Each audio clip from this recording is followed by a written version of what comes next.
Halo, salam jumpa. Kumpul kembali di Warung Cak Haris.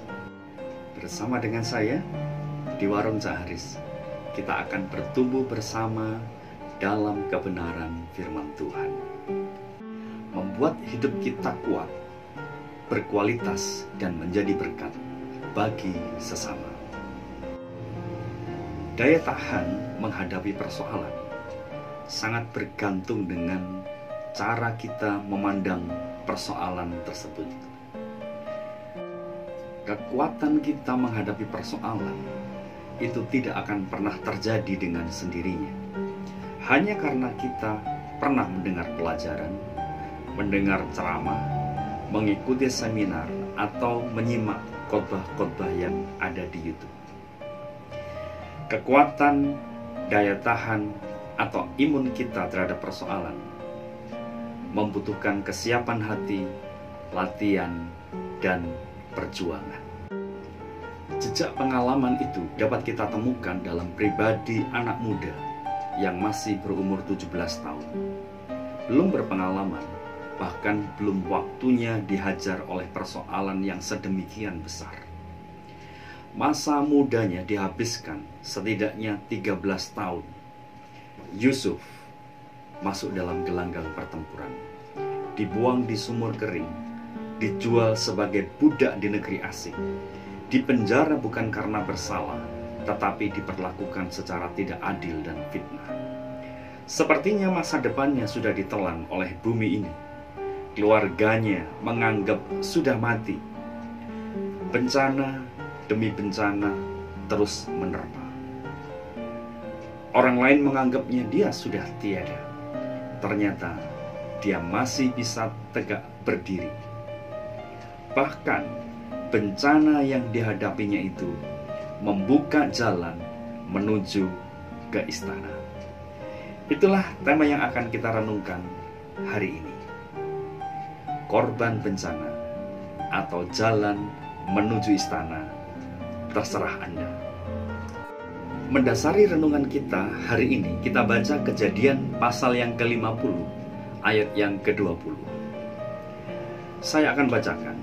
Memang kamu telah mereka-rekakan yang jahat terhadap aku, tetapi Allah telah mereka-rekakannya untuk kebaikan, dengan maksud melakukan seperti yang terjadi sekarang ini, yakni memelihara hidup suatu bangsa yang besar. Dari narasi yang disampaikan oleh Yusuf, kita bisa dengan mudah melihat potret kepribadian dan melihat bagaimana kualitas relasi hidupnya dengan Tuhan. Yang pertama kita lihat karakternya yang matang. Yusuf sebenarnya punya otoritas untuk membalas kejahatan. Ketika saudara-saudaranya pernah dengan jelas-jelas menyingkirkan dirinya dari rumah. Namun ketika ia berjumpa dengan saudara-saudaranya yang pernah menjerumuskan dia, justru dia bersyukur. Karena rancangan jahat manusia justru membuat kesempatan ia berada di jalan Tuhan. Kesempitan hidup justru membuka pintu kemuliaan. Bukan saja karakternya yang matang, tetapi fokus hidupnya tertuju kepada Allah. Tetapi Allah telah mereka-rekakannya untuk kebaikan. Kita saja yang melihat persoalan yang dihadapi oleh Yusuf terasa sangat berat, bahkan tak mampu untuk memikulnya.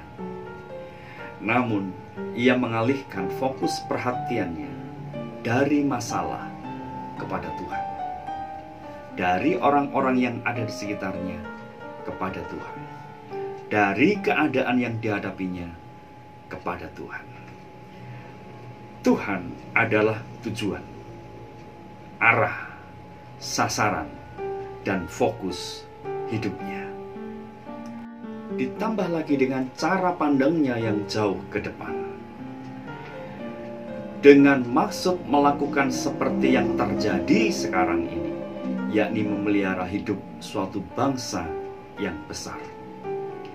Bukan memelihara hidupku, keluargaku, masa depanku, bukan diri sendiri, bukan untuk hari ini saja, tetapi ia berpikir ke depan untuk masa kekekalan. Yusuf memiliki paradigma hidup yang melampaui kepentingan dirinya sendiri, melampaui persoalan yang dihadapi, dan melampaui cita-cita dan keinginan dirinya sendiri. Ia tidak melihat kepentingannya, ia tidak melihat kepentinganku, aku, persoalanku, keluargaku, masa depanku, hakku, upahku, perkaraku, semuanya diletakkan di bawah kehendak Tuhan. Dia konsentrasi memikirkan dengan serius bagaimana kehendak Tuhan itu dapat bekerja memakai hidupnya. Bahkan di saat berbagai peristiwa memukulnya bertubi-tubi, ia dapat melihat kebaikan Tuhan. Sekalipun kebaikan Tuhan itu dibungkus dengan perbuatan jahat manusia, itu bukanlah perkara yang mudah. Mengapa ia sanggup melewati masa kelam dan masa suram? Yusuf telah memadukan iman, karakter, dan etos kerjanya secara total yang diletakkan di bawah kepentingan Tuhan. Secara sederhana, Yusuf ingin mengatakan, berbarengan dengan rencana curang manusia, ternyata Tuhan menjalankan pekerjaannya secara ajaib. Tuhan memakai rancangan kejahatan manusia sebagai jalan menuju cara Tuhan yang penuh harapan. Lebih jauh, apa implikasinya pelajaran dari kehidupan Yusuf itu? Yang pertama, segala persoalan berada di bawah kontrolnya Tuhan. Segala persoalan tidak akan pernah terjadi secara kebetulan. Tidak ada burung pipit yang jatuh ke tanah tanpa sepengetahuan Allah Bapa kita di surga. Rambut di kepala pun dihitung oleh Tuhan.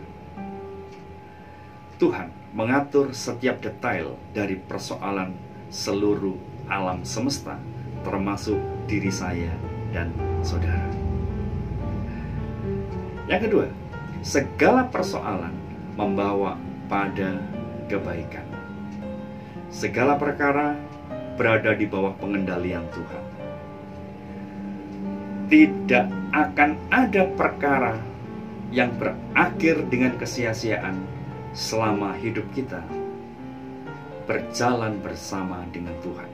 Karena Allah turut bekerja dalam segala sesuatu untuk mendatangkan kebaikan bagi mereka yang percaya kepada Dia. Oke, hari ini jangan berhenti hanya menangisi keadaan yang sulit dengan tangis kesengsaraan. Pertandingan belum berakhir. Teruslah berjuang bersama dengan Tuhan. Pandanglah, di ujung cerita hidup kita pasti ada perkara yang mulia yang Tuhan sediakan bagi mereka yang percaya kepadanya. Persoalan juga adalah jalan untuk menuju masa depan. Segala persoalan hidup kita adalah tapak pijak untuk menaiki anak tangga masa depan. Selama kita hidup, kita harus sekolah. Selama kita sekolah, harus menghadapi ujian. Dan itu tidak dapat digantikan dengan pelajaran menggambar. Ini adalah sekolah kehidupan yang tidak bisa dihindarkan.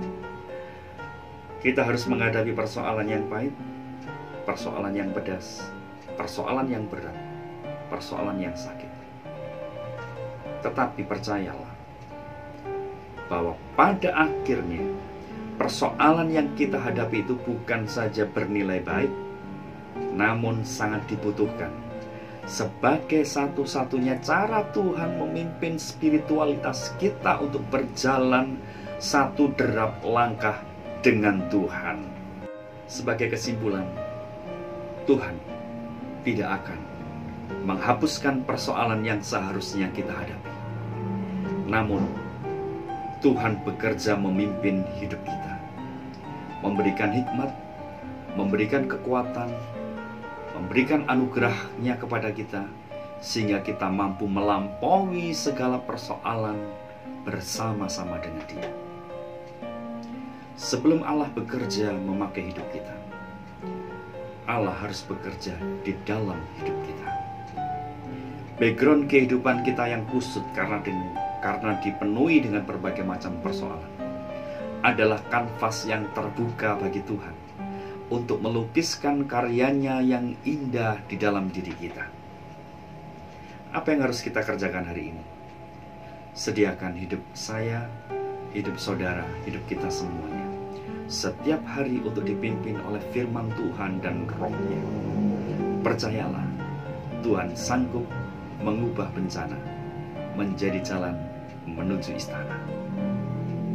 Amin. Tuhan memberkati.